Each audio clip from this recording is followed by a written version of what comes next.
Hi, this is Jens, and this is part 3 of a 5-part series on DNA in the Haysom murder case. In this part, part 3, we're talking about the question whether type O could actually be type A. That's a really interesting question because it could solve a riddle posed by the DNA test results. Please take a look at this page from the DNA test results, which we looked at earlier. The whole DNA test is linked up in part 1.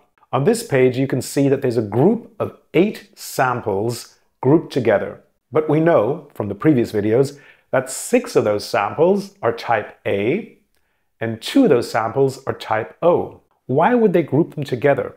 The answer is found in the table at the back of the DNA report. Here you see the table at the back of the DNA report. All of this is linked up below, as I always do. Here you can compare the 6 samples that are type A and the 2 samples that are type O, and you'll see that these partial profiles are identical, even though they're from different blood groups, and that's strange. One explanation is, of course, that these are partial profiles. If you look at this table, you see a bunch of empty columns. That means for that particular chromosome, they got no results at all, and it could be different.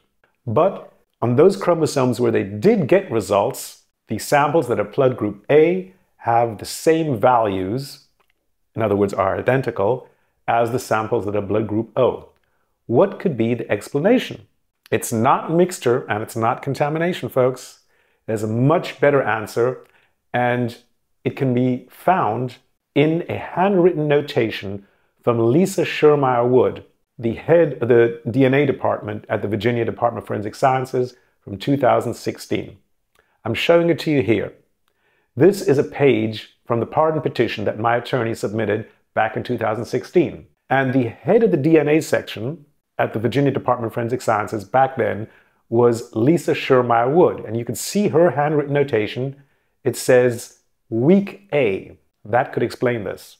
Let's look at what weak A is. When you do blood typing tests, serology tests, you're testing for antigens. You take a blood sample and you put it in a little vial and you check whether it contains antigens. And if it contains A antigen, then it's blood type A. If it contains B antigen, it's blood type B. If it contains both A antigen and B antigen, it's blood type AB.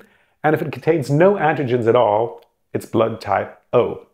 Blood type O is actually blood type 0 because it has no antigens. Now, with blood type A, and this applies only to blood type A, when people get older, they produce fewer and fewer and fewer antigens. And they can produce so few that it can look like blood type O, which is blood without antigens, because they're producing so few antigens. And that is what's called weak A. Blood from people who are older, who have blood type A, could look like O because it contains so few antigens. And that would explain why the partial profiles match and why they were grouped together in the DNA report from 2009. And of course, we knew about this since 2016, and we included all of this in the pardon petition, which is not a public document. If this blood that was identified as blood group O was actually never O at all, it was always blood group A all along, but it was weak A, then there was no perpetrator blood from the blood group O at the crime scene. And that's incredibly helpful to me, because then that's something that is eliminated from the prosecution case. Remember from an earlier video, I told you that the prosecutor told the jury 26 times that there was blood of blood group O found at the crime scene? That's pretty strong evidence.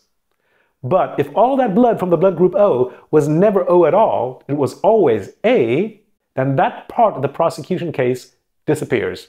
And remember, I also showed this to you in the first part of this series. I said I cut my hand at the crime scene. Here's the transcript page again. And that would explain, maybe, why blood of blood group O was found at the crime scene. But if there was never any blood of the blood group O at the crime scene at all, if that was always blood group A, then this is another thing in my confession that is completely wrong. And this, folks, this creates really, really strong reasonable doubt.